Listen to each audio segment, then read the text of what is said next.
Intelligent ये ऐसा शब्द है जिसे तारीफ और तंज दोनों की अंदाज में कहा जाता। यदि कोई काम बिगड़ जाता है तो उसे तंज कसते हुए कहा जाता है कि खुद को बुद्धिमान न समझो। वहीं यदि किसी कार्य को सफलतापूर्वक कर दिया जाता है या किसी मुश्किल परिस्थिति का हल निकाल लिया जाता है तो हम कहते हैं बहुत बुद्धिमान है। लेकिन प्रश्न ये है कि वास्तव में बुद्धिमान कौन है और कैसे बुद्धिमान बना जा सकता है। बौद्ध धर्म के संस्थापक महात्मा गौतम बुद्ध के विचार और कहानियों से व्यक्ति को प्रेरणा मिलती है। गौतम बुद्ध के जीवन से जुड़ी ऐसी एक नहीं बल्कि कई कहानियां हैं जिससे कई समस्याओं का हल मिलता है जो आपकी बुद्धि को 100 गुना बढ़ा देंगे। एक गांव में एक लड़का था जिसका दिमाग बहुत तेज था। उसकी यह खासियत थी कि वह किसी भी चीज को बहुत ही आसानी और कम समय में सीख लेता था, जबकि उसी चीज को सीखने और समझने के लिए अन्य लोगों को काफी समय लग जाता था। लड़के की यह ख्याति दूर दूर तक फैल गई। सभी लड़के की तारीफ में कहने लगे कि उसके जितना बुद्धिमान कोई नहीं है। लड़का चित्रकारी, मूर्ति बनाना, गीत गाना जैसे अन्य कई चीजों को जानता था। अपनी प्रसिद्धि को बढ़ाने के लिए वह अन्य काम और चीजों को भी सीखने लगा।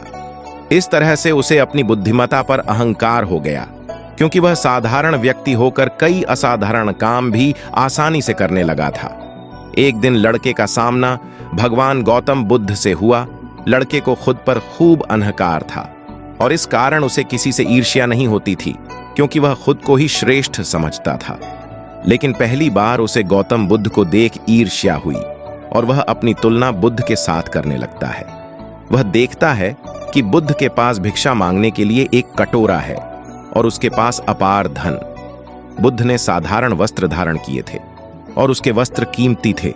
बुद्ध नंगे पैर थे और वह नंगे पांव जमीन पर पैर भी नहीं रखता था।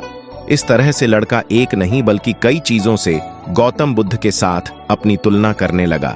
हर चीज से तुलना करने के बाद वह मन ही मन सोचता है कि आखिर मैं इस भिक्षु के साथ अपनी तुलना क्यों कर रहा हूं, जबकि इसका और मेरा जीवन बिल्कुल अलग है।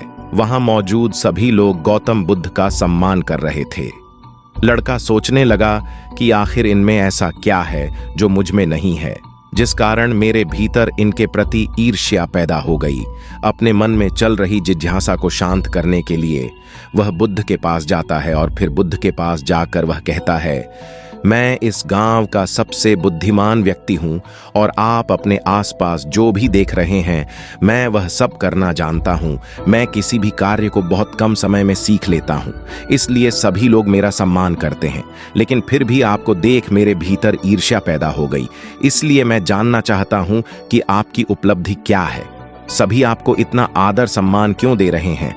लड़के के सवाल का जवाब देते हुए बुद्ध कहते हैं, मेरी कोई उपलब्धि नहीं है, लेकिन तुम कह सकते हो कि मेरी यही एक उपलब्धि है। बुद्ध लड़के से पूछते हैं, क्या तुम्हें निंदा अच्छी लगती है? लड़का कहता है कि भला किसे निंदा अच्छी लग सकती है? बुद्ध कहते हैं कि जो तुम्हें अच्छा और बुरा लगता है मैं इनसे भी ऊपर हूं। मुझे ना निंदा सताती है और ना अपनी प्रशंसा से प्रसन्न होता हूं। यही अंतर है तुम में और मुझ में। बुद्ध कहते हैं, तुमने सैकड़ों काम सीखे लेकिन सबसे जरूरी काम को सीखना भूल गए। लड़का पूछता है, कौन सा काम? बुद्ध कहते हैं कि क्या तुम्हें मन को नियंत्रण करना आता है? यह बात सुनकर लड़का समझ जाता है कि उसे बुद्ध से ईर्ष्या क्यों हुई। बुद्ध कहते हैं, जिसने संपूर्ण जगत जीत लिया लेकिन अपने मन को नहीं जीत पाया उसने कुछ भी नहीं जीता। वहीं जिसने अपने मन को जीता लेकिन अपना सब कुछ गंवा दिया फिर भी उसने सब कुछ जीत लिया। बुद्ध की यह बात सुन लड़के का अहंकार टूट गया।